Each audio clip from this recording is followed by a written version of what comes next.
Boa noite a todos. Nós cantamos várias músicas falando sobre o coração.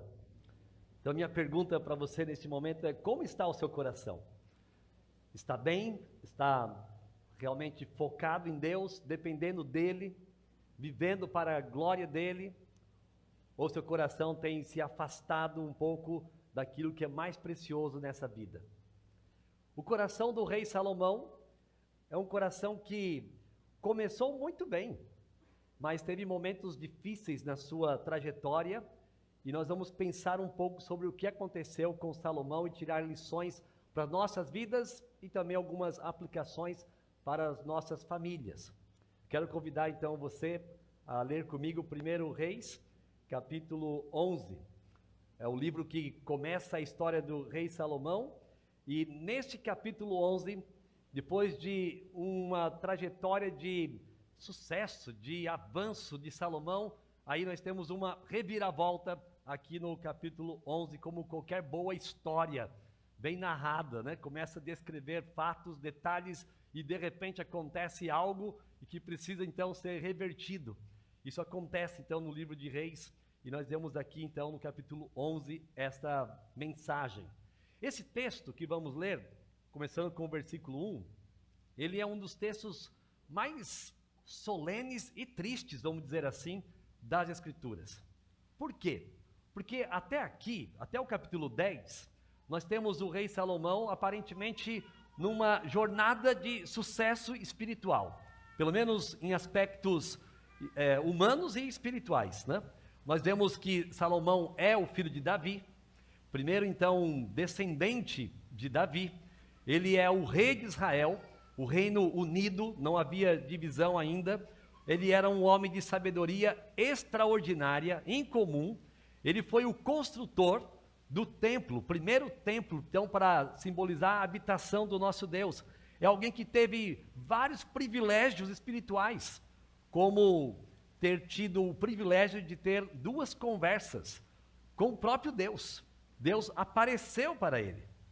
Nós vemos no capítulo 10, então, essa jornada, esse avanço, como diz lá, não havia ninguém que tinha a riqueza e a sabedoria de Salomão.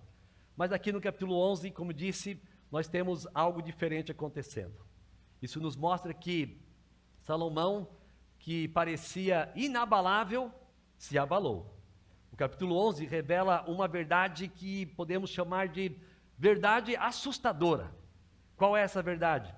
É possível alguém prosperar em aspectos visíveis para tantas pessoas e mesmo assim o seu coração estar se afastando de Deus.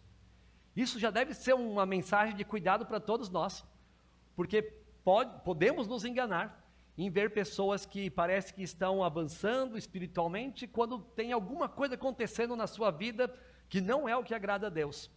Isso pode acontecer conosco. Por isso devemos ficar atentos. O auge da prosperidade de Salomão tornou-se também em um cenário de decadência espiritual, como a gente vai ver nesses versículos. Mas também tem um detalhe interessante, como nós vamos ler aqui. É um detalhe que nos faz entender que a Bíblia não é um livro comum. É um livro que é inspirado por Deus, com toda certeza. Porque é um livro que não fala só dos heróis, não fala só de grandes vitórias e conquistas daqueles que são citados. É um livro que conta também as falhas dos homens. Então, quem que quisesse enganar outros, iria ficar contando histórias sobre personagens que não são tão bons exemplos assim, que erram, que falham. Davi falhou com o caso de adultério e aparece nas Escrituras. Pedro negou Jesus, aparece nas Escrituras. Jonas, ele não obedeceu à ordem de Deus, e está nas Escrituras. E Salomão, esse homem sábio, de riqueza tão incomum, também falhou. As Escrituras, então, não foram escritas para que homens se sentissem importantes, para que os homens fossem glorificados, mas para que Deus, unicamente Deus, recebesse toda a honra e toda a glória. Os grandes personagens bíblicos não são os exemplos de perfeição humana, nenhum deles, mas evidência eles evidenciam a nossa necessidade da graça de Deus, porque por mais que façamos coisas boas, acertemos muitas vezes, ainda precisamos da graça de Deus para conseguir viver dessa forma. Então, no Antigo Testamento, Salomão teve esse privilégio de falar com Deus 2 vezes diretamente, o que é um outro detalhe importante, porque não era algo que acontecia com frequência. Porque algumas pessoas às vezes olham para as Escrituras e acham que Deus estava falando com todo mundo toda hora. Não foi assim com Jacó, não foi assim com Abraão, não foi assim também com Salomão. Mas 2 vezes, no capítulo 3, no capítulo 9, aconteceu isso. Algo especial. Mesmo assim, este homem que teve tantos privilégios, esse homem sábio caiu, falhou. Esse texto, então, não revela apenas a infidelidade humana de Salomão, que a gente vai ver aqui, mas também termina com a ênfase na fidelidade de Deus. Nós vamos ver isso nesse texto. Então, mesmo diante do pecado de Salomão, Deus, ele preserva a sua promessa de que da linhagem de Davi viria o Messias. Leiamos então essa passagem. 1 Reis 11. Além da filha de Faraó, Salomão amou muitas mulheres estrangeiras, moabitas, amonitas, edomitas, sidônias e ereteias, mulheres de nações de que o Senhor tinha dito aos filhos de Israel: não casem com elas, nem casem elas com vocês, pois perverteria o coração de vocês para seguirem os seus deuses. A estas, Salomão se apegou pelo amor. Tinha 700 mulheres que eram princesas e 300 concubinas. E suas mulheres lhe perverteram o coração. Sendo já velho, suas mulheres lhe perverteram o coração para seguir outros deuses. E o coração dele não era fiel ao Senhor, seu Deus, como havia sido fiel o coração de Davi, seu pai. Salomão seguiu Astarote, deusa dos sidônios, e Milcom, abominação dos amonitas. Assim Salomão fez o que era mal aos olhos do Senhor, e não perseverou em seguir o Senhor como Davi, seu pai, havia feito. Nesse tempo, sobre o monte que fica diante de Jerusalém, Salomão construiu um santuário. A Quemos, abominação de Moabe, e a Moloque, a abominação dos filhos de Amon. Assim fez para todas as suas mulheres estrangeiras, as quais queimavam incenso e ofereciam sacrifícios aos seus deuses. Versículo 9. O Senhor se indignou contra Salomão por ter desviado o seu coração do Senhor, Deus de Israel, que lhe havia aparecido 2 vezes, e ordenando que não seguisse outros deuses. Ele, porém, não guardou o que o Senhor lhe havia ordenado. Por isso o Senhor disse a Salomão: já que você procedeu assim, e não guardou a minha aliança, nem os meus estatutos que lhe ordenei, vou tirar o reino de você e dá-lo a um dos seus servos. No entanto, por amor a Davi, seu pai, não farei isso enquanto você estiver vivo, mas durante o reinado do seu filho, todavia, não tirarei o reino todo. Darei uma tribo a seu filho por amor a Davi, meu servo, e por amor a Jerusalém que escolhi. Vamos orar. Nosso grande Deus, nós vemos aqui nesse texto uma mensagem que nos alerta quanto ao perigo de nos afastarmos do Senhor e seguirmos por caminhos tão ruins. Pai, nos ajude a estarmos bem sensíveis ao Teu direcionamento. Que esse texto nos faça refletir sobre a tendência da infidelidade humana, mas também nos faça reconhecer que o Senhor é o Deus que controla todas as coisas, é o Deus fiel que mantém as suas promessas. Nos ajude, nosso Deus, para vivermos essas verdades, aplicando também em nossas casas, em nossas famílias, no nome de Jesus. Amém. Um resumo, então, de 1 Reis, capítulo 11, versículos de 1 a 13. Podemos dizer assim: a queda de Salomão revela que até os mais privilegiados espiritualmente precisam perseverar em fidelidade a Deus, enquanto o próprio Deus permanece fiel aos seus propósitos redentivos, apesar da infidelidade humana. Vamos falar sobre quando o coração se afasta de Deus. que isso nos direcione, nesse título nos ajude a entender essa passagem. E eu quero destacar aqui 3 verdades importantes sobre esse perigo de um coração que se afasta de Deus, a partir da estrutura desse texto que nós lemos, com algumas ênfases aqui que vamos encontrar. Primeiro, então, um coração dividido, ele pode desviar-se mesmo após grandes privilégios espirituais. Um coração dividido, ele pode se desviar mesmo depois de ter um bom relacionamento com Deus e algumas decisões tão importantes na vida para impactar outros e tantas outras coisas. O texto nos fala de Salomão, e aí diz no versículo 4, que o coração dele não era mais fiel ao Senhor, não era como já tinha sido. Houve mudanças. Olha o perigo de nós termos inicialmente uma relação tão boa com Deus, inicialmente ali, né, tendo um coração integralmente voltado para Ele, mas quem sabe, daqui um mês, um ano, 10 anos, como é que vai estar o nosso coração? Portanto, nós precisamos da graça de Deus sempre, para não nos afastarmos dele. O texto começa no versículo 1, dizendo que além da filha de Faraó, que era a sua esposa, Salomão amou muitas mulheres, mas muitas mesmo, né? 1000 ao todo. Como conseguia? Tomara que algumas fossem irmãs, para evitar o maior número de sogras possíveis, né? Assim, porque senão eram 1000 sogras também, né? Enfim, o que ele fez? O problema não era que havia aqui uma proibição de simplesmente uma questão étnica, não se envolva com os outros povos, não era a questão, esse não era o ponto. A questão era espiritual, o texto deixa claro isso. Cuidado com aquelas pessoas que não adoram o seu Deus, porque eles têm outras práticas e isso vai afetar a sua vida, pode te prejudicar. A proibição de Deus, como em todas as outras passagens bíblicas, não são proibições porque Ele é um Deus autoritário. É uma proibição para o nosso bem. Não furtarás, algo bom. Não adulterarás, é porque é o nosso bem. Não darás falso testemunho, algo bom. Enfim, Deus proíbe, mas isso é para o bem daqueles que o seguem. E temos que entender essa direção do nosso Deus, que está sempre visando o nosso bem. E aqui então havia essa proibição. Uma proibição de casamentos com povos idólatras, porque a tentação seria grande para se desviar o coração. O texto de Deuteronômio, capítulo 17, é onde temos a ordem dada para a nação de Israel. Não se casem com outras pessoas, né, de outros povos. Não se envolva com outras mulheres. Salomão então conhecia isso. Salomão conhecia os ensinos de Deus.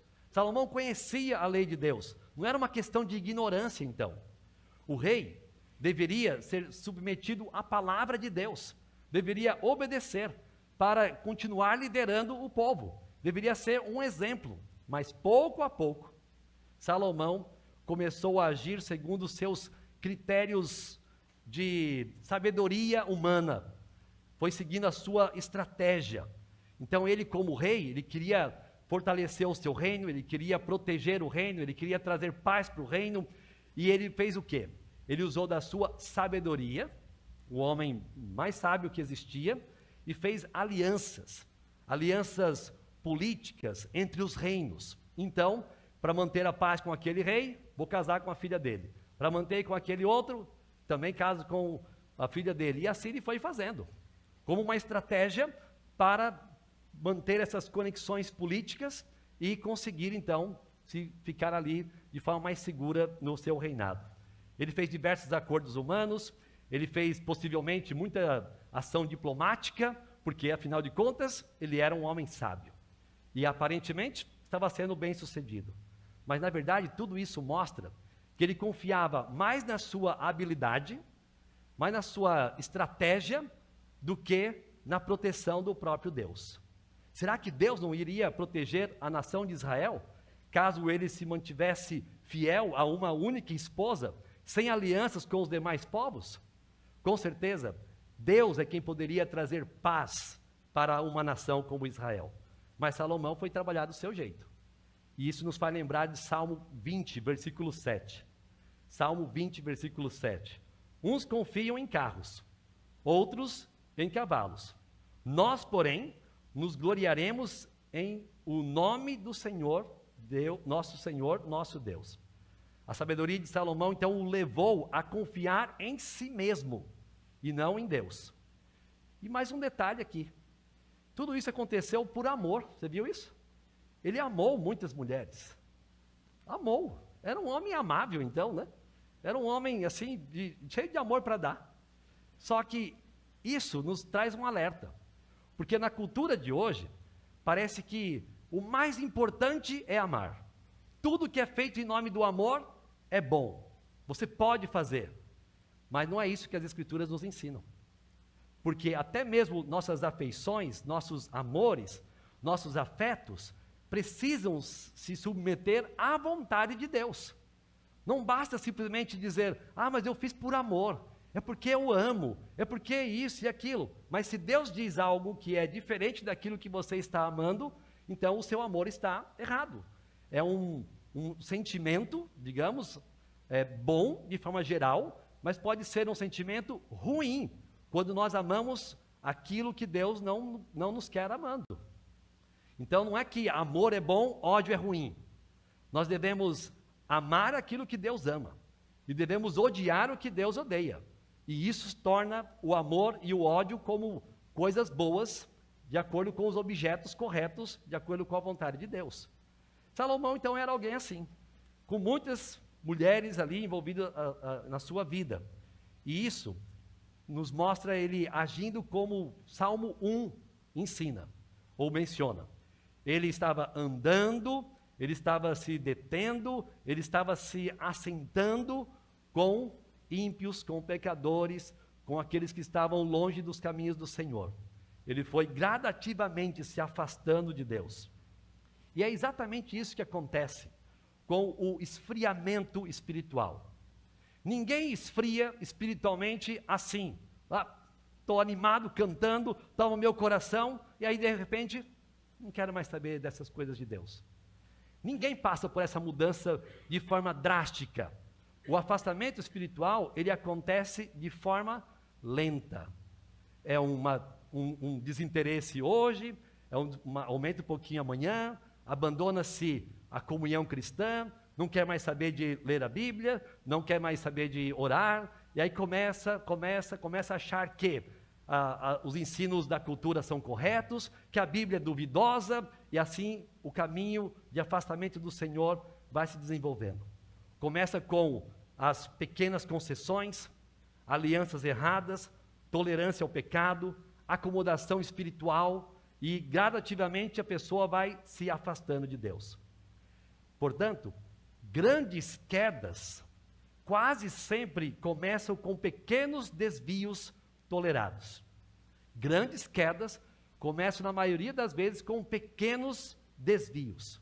Por isso, mais uma vez, nós precisamos avaliar nosso coração, para não permitir que aquilo que desagrada ao Senhor comece a se tornar comum no nosso lar, em nossa vida, em nossas práticas do dia. Temos que ficar alertas. O versículo 4 diz que Davi, ele não foi fiel, ou melhor, Salomão não foi fiel, não estava sendo fiel naquele momento como o seu pai. Olha que interessante, porque essa expressão, como havia sido fiel o coração do seu pai, é bem significativa. Porque aqui nós vemos que, apesar de Davi não ser um homem perfeito, ele, quando pecava, ele se quebrantava diante do Senhor. E nós temos esse relato do seu quebrantamento nas Escrituras, principalmente no Salmo 38, no Salmo 51. Ele se voltava a Deus. Então, Davi não era um homem perfeito, mas era uma referência para o povo, especialmente para os da sua casa, para o seu filho Salomão. Então, Salomão teve um privilégio de ter uma referência piedosa na sua casa, nos seus relacionamentos.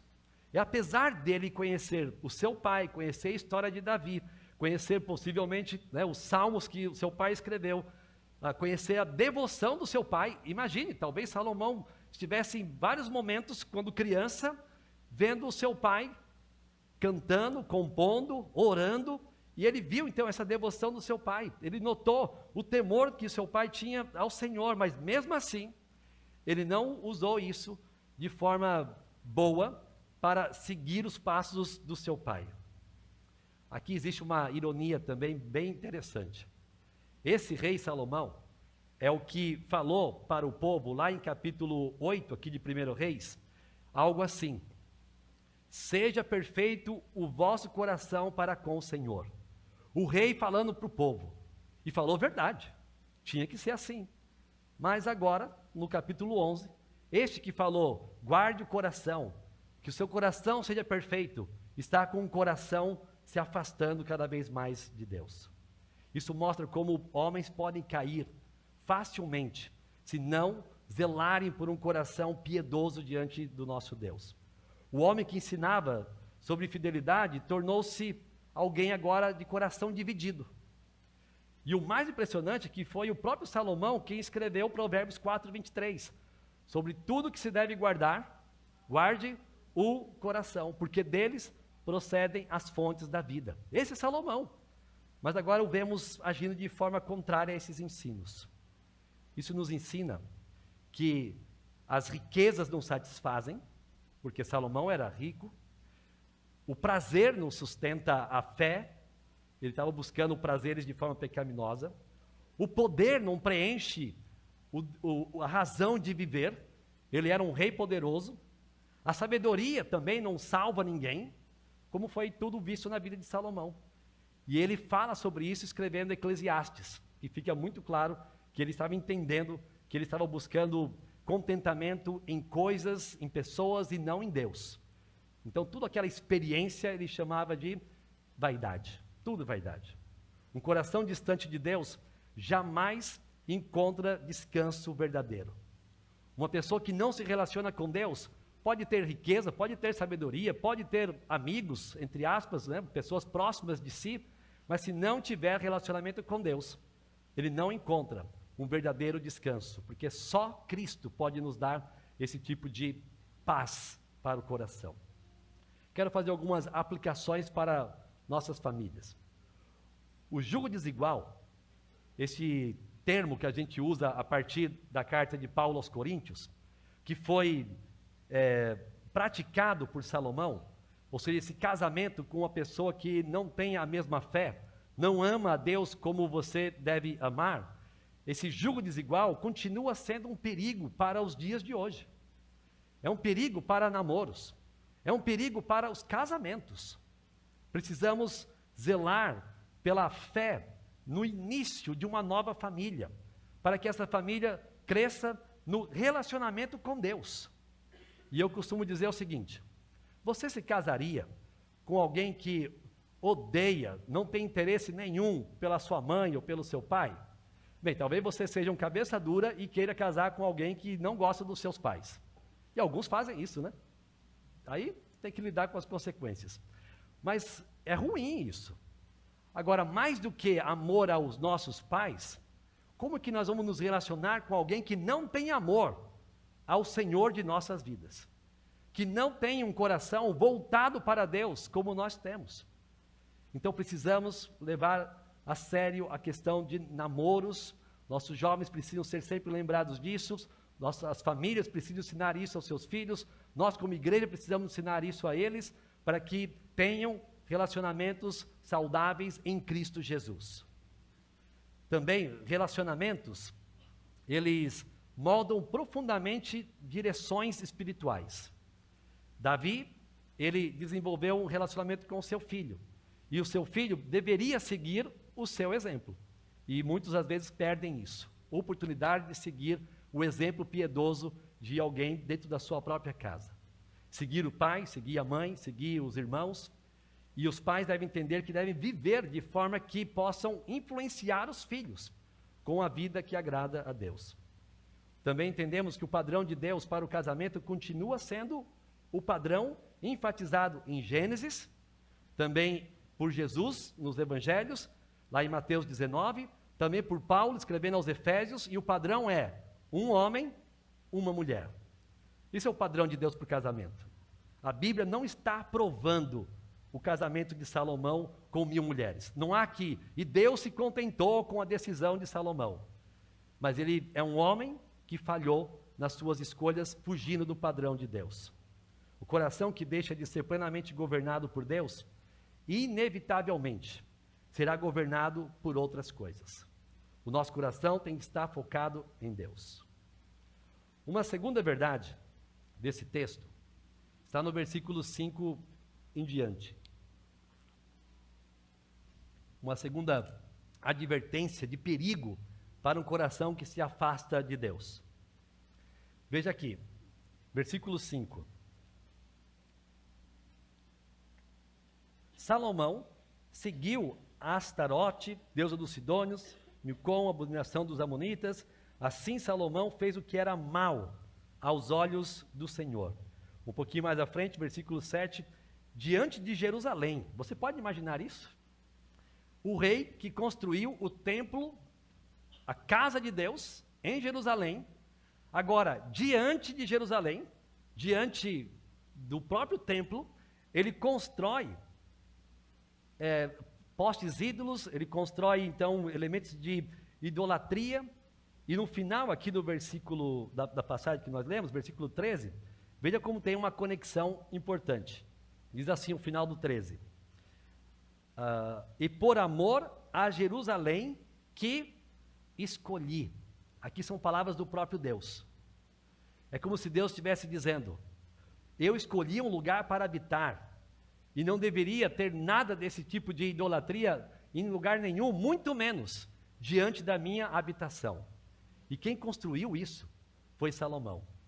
Um homem que tinha riquezas, e então não teve dificuldades para construções, mas usou aquilo que era para ser usado para fortalecer o seu reino e glorificar a Deus, para construir elementos de idolatria. Salomão não apenas tolerou a idolatria, ele promoveu a idolatria.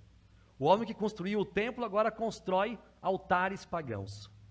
Isso é assustador. Como que isso acontece com alguém? O Senhor, nosso Deus, é o único Deus. Portanto, os ídolos, eles não ouvem, não falam, não governam, não salvam, mas nosso Deus é aquele que deve ser adorado como o único Deus de nossas vidas.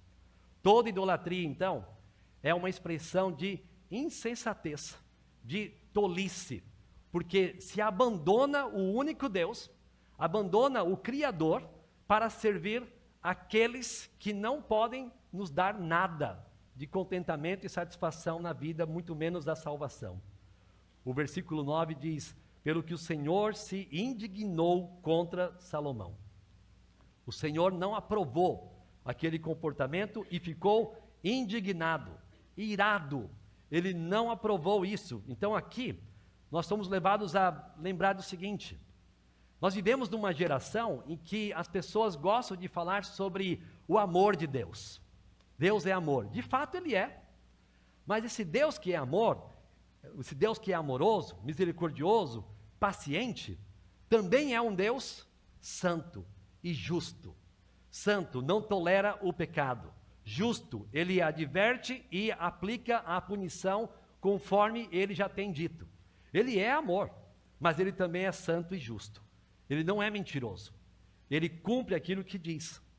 E assim, então, agora ele olha para Salomão e, indignado, o adverte. Nas duas primeiras vezes da aparição de Deus para Salomão foram para coisas boas. Mas agora, na terceira vez, foi uma aparição miraculosa para uma séria advertência. Nós vemos aqui um outro aspecto que nos ajuda a entender questões da vida, porque começa o texto dizendo que as mulheres exerceram influência sobre a vida de Salomão. Mesmo que ele já fosse velho, né, ele ainda era responsável em lidar com essas situações. Mas o texto não diz que o Senhor se indignou contra as mulheres. Diz que ele se indignou contra Salomão.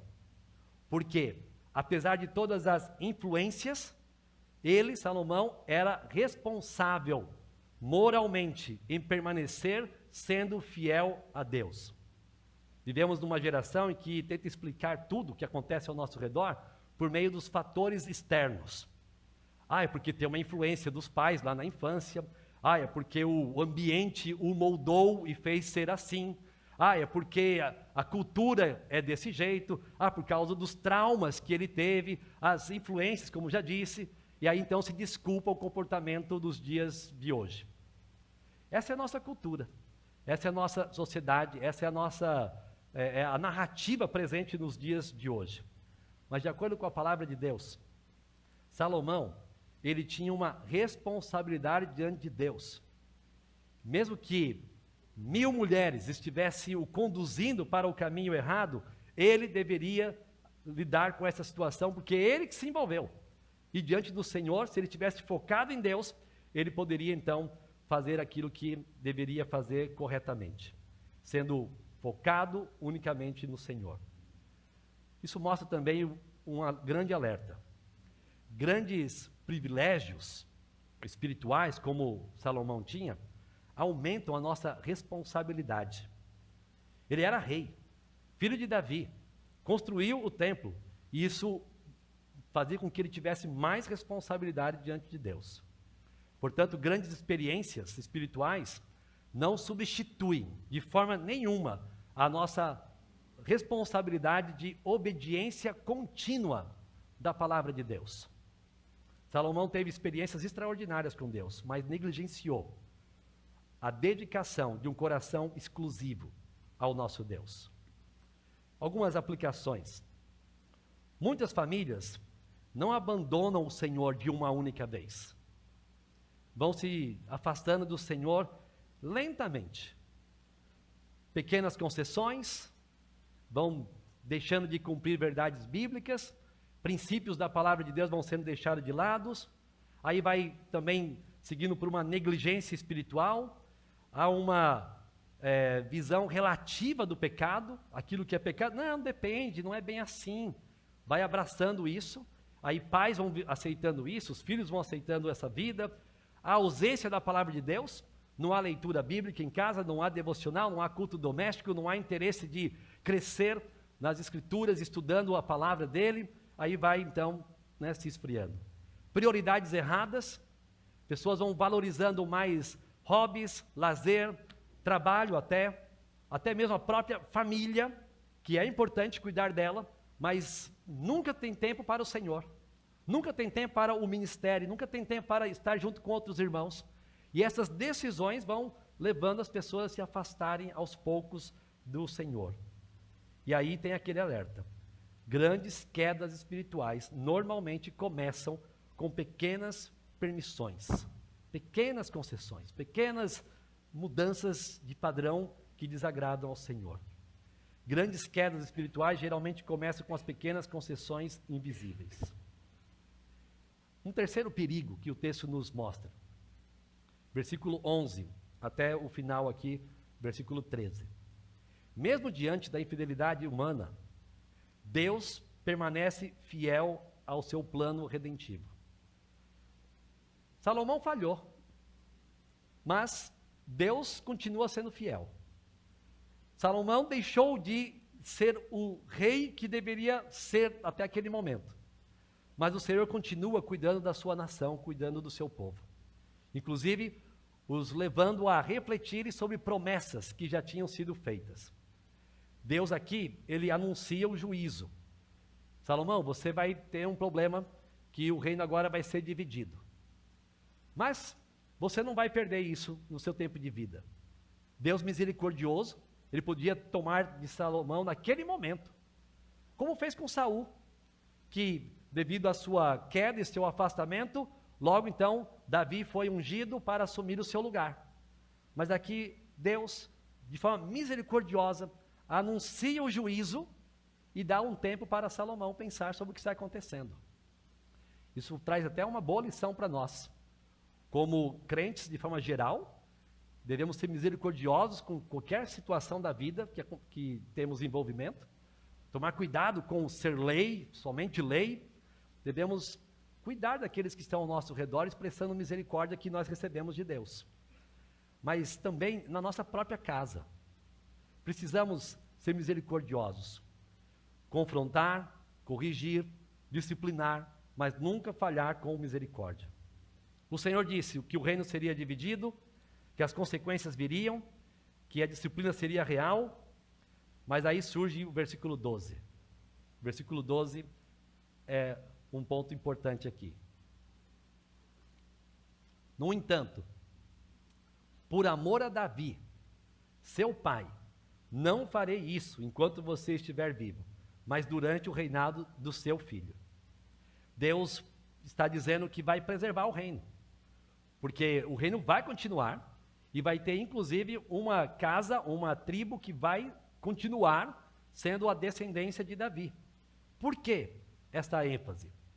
Porque Deus já tinha feito uma aliança com Davi, lá em 2 Samuel capítulo 7, dizendo que a casa de Davi iria permanecer no trono, reinando a nação para sempre, e que dessa linhagem viria o Messias, né? Aquele que seria o Salvador da nação, apontando então para Jesus nosso Senhor.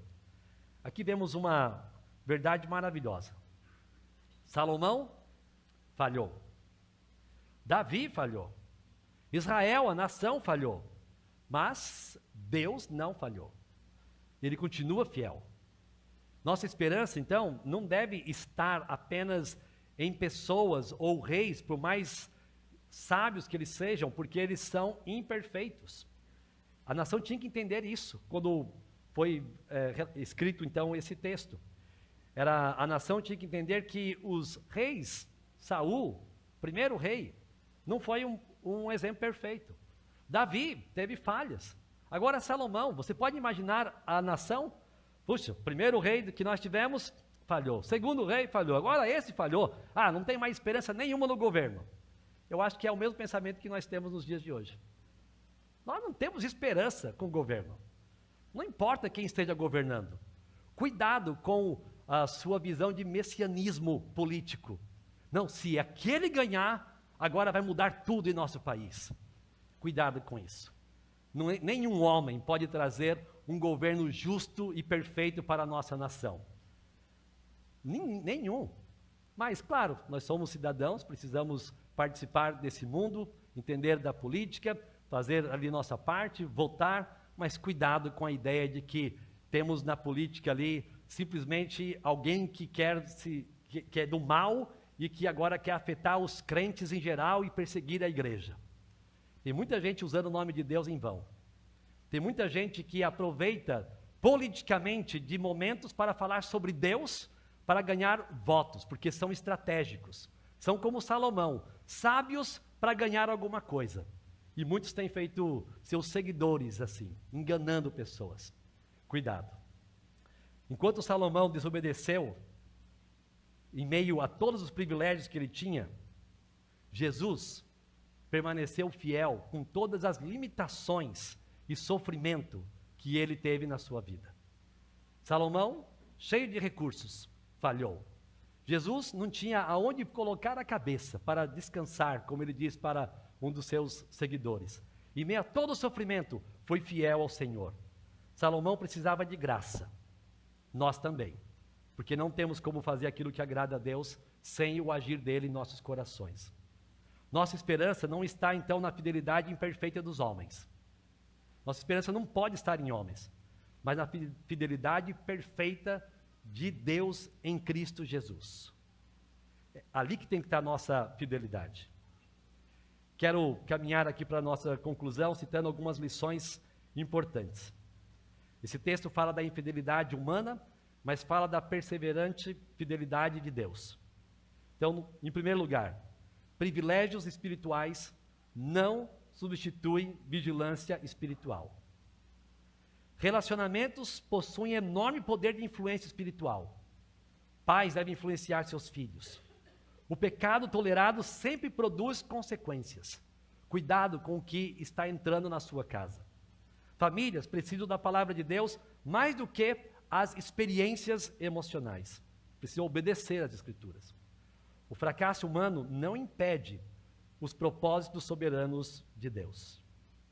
Aqui em 1 Reis, nós temos simultaneamente um alerta: cuidado. Pessoas podem ter um coração desviado facilmente, mesmo com tanta experiência espiritual na sua vida, como Salomão. Mas também traz uma mensagem de esperança. Deus continua cuidando do seu povo, mesmo com as falhas daqueles que deveriam agir de forma fiel a Ele. Um alerta contra a autoconfiança, um alerta contra as concessões espirituais, um baixar padrão, né, de vida cristã. É um alerta contra os relacionamentos que se afastam de Deus. Mas é uma mensagem de esperança, porque Deus permanece fiel. Deus preserva as suas promessas. Deus enviou o Rei perfeito, que é Cristo Jesus, que nós cremos e aguardamos o seu retorno e nos levando para junto dele. Basicamente, Salomão falhou, mas Cristo não falhou. E somente nele, então, as famílias pecadoras podem encontrar perdão, restauração, perseverança e esperança verdadeira. Jovens, tirando todas as lições que vimos aqui, poderíamos destacar várias coisas, mas eu quero te dar uma mensagem para você guardar no seu coração. Tratem o namoro como uma decisão espiritual. Namoro não é simplesmente uma questão de meu gosto. É o que eu amo. Não, é uma decisão espiritual. Não é algo apenas emocional. Façam escolhas sábias no temor do Senhor. Casais, protejam o coração do lar, especialmente contra as influências que podem influenciar vocês para se afastarem de Deus. Cuidado com conversas que não trazem edificação. Cuidado com o acostumar-se a estar em crise e contenda em todo momento. Isso não é bom. Isso gera um afastamento de Deus. Pais, lembre-se de que os seus filhos precisam muito mais do que uma tradição religiosa. Eles precisam de referências piedosas, porque vocês podem influenciá-los com o seu modo de amar a Deus e seguir ao Senhor. E todos nós, nossa esperança não está em homens sábios, que não esqueçamos disso. Nossa esperança para este mundo que vivemos está em Cristo, o Rei fiel. Que assim vivamos. Amém. Vamos orar. Mais uma vez, nosso grande Deus, somos agradecidos pelo tempo de culto, onde nós cantamos, onde nós oramos e também refletimos na sua palavra. Nós somos muito pequenos e limitados. Se Salomão, com tantos recursos que tinha, caiu espiritualmente, então nós temos que estar tomando muito cuidado. Nos ajude, Pai, com as autoavaliações, com a autoconfrontação dos nossos pensamentos, nossos desejos, para que verdadeiramente o Senhor esteja sendo o único dono do nosso coração. Nos ajude, Pai, a usar verdades como essas em nossas casas e famílias, para que o Senhor receba sempre toda a honra e toda a glória. E obrigado, porque é Cristo que nos capacita a viver assim. Nós não teríamos condição por nós mesmos. E nos ajude a olhar sempre para Ele, o Rei fiel, aquele que está no controle de todas as coisas. E assim lidarmos com as situações dessa vida. No nome dele, então, nosso Salvador, é que nós oramos. Amém.